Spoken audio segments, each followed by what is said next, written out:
Сәлем достар, менің каналыма қош келдіңіздер. Сіздерге мен бүгін корейский капустаны тұздауды көрсететін боламын. Өте керемет болып шығады. Ендеше видеоны соңына дейін көрейік. Ең алдымен бізге пекин капустасы керек. Яғни пекинский капустаны дәл осылай төртке бөліп аламыз. Екіге бөлсеңіздер де болады. Ең алдымен тығыздап үлкен ыдысқа барлығын саламыз. Мен астына кішкене су құйып жібердім. Содан кейін барлығын осылай тығыздап, бірінің үстіне бірін нығыз қылып баса отырып салатын боламыз.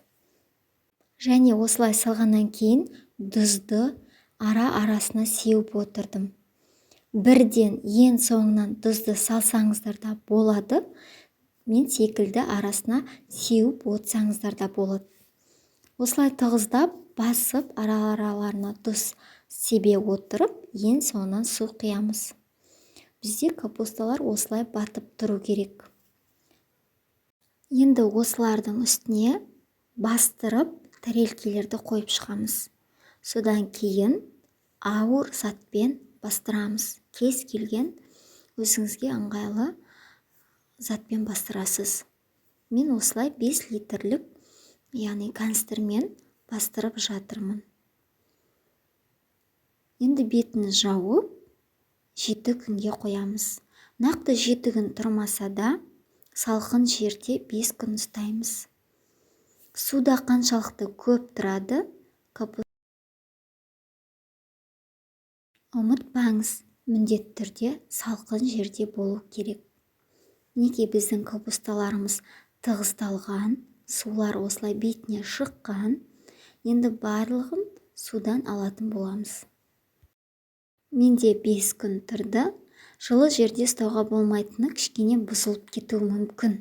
Сол себепті барлығын осы судан алып бөлек ыдысқа салып аламыз. Ең бірінші суымыз бізде кішкене ластау болды. Яғни қоңыр түсті, судың түсі өзгерген. Содан кейін міндетті түрде шайып аламыз. Салқын суға әдемілеп араларын аша отырып, тұздың да дәмін кетіру үшін осылай тазартып аламыз. Енді осылардың барлығын жақсылап тұздаймыз. Міндетті түрде қолпақпен жасаңыздар. Менде тек қана қызыл бұрыштың өзі ғана, мен сонымен ғана жасайын деп жатырмын. Сіздер, яғни паприка, қызыл бұрыш, чим-чим, кез келген дәмдеуіштерді араластыра отырып, яғни жасасаңыздар болады. Әр жерде әртүрлі жасайды. Кімге қалай ұнайды, солай жасасаңыздар болады.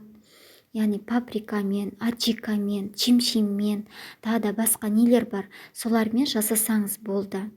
Дәмін келтірсеңіз болды. Мен тек қана қызыл бұрышпен жасаймын. Және дәл осы қызыл бұрыш рецебі менің YouTube каналымда бар. Жоғарға сілтемесін тастап кетемін. Капустамызды осылай аша отырып, барлығына тегіс шағып шығамыз. Егер де сіз қатты ашыны ұнатпайтын болсаңыз, онда міндетті түрде аз қосасыз және әр жеріне жағасыз. Қазір біз кастрюльге тығыздап жинастырамыз, сол кезде соғы да шығып, бір-бірімен араласып, дәмі келетін болады. Осылай үлкен бір кастрюльге салсаңыздар да болады, барлығын бірге. Мен осылай 2 бөлікке бөліп саламын. Енді тоңазытқышқа салып қоясыздар. Бетін жауып, тығыздап, орналастырып салатын боласыздар. Барлығын жасап болдық. Мінекей өте керемет болып шығады. Түрі де, дәмі де тамаша, қыртылдап, тәбет ашатындай, қою тамақпен де, сорпа тамақпен де өте керемет.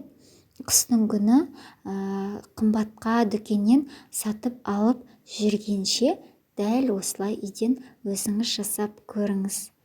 Барлықтарыңызға рахмет, көргендеріңізге сау болыңыздар.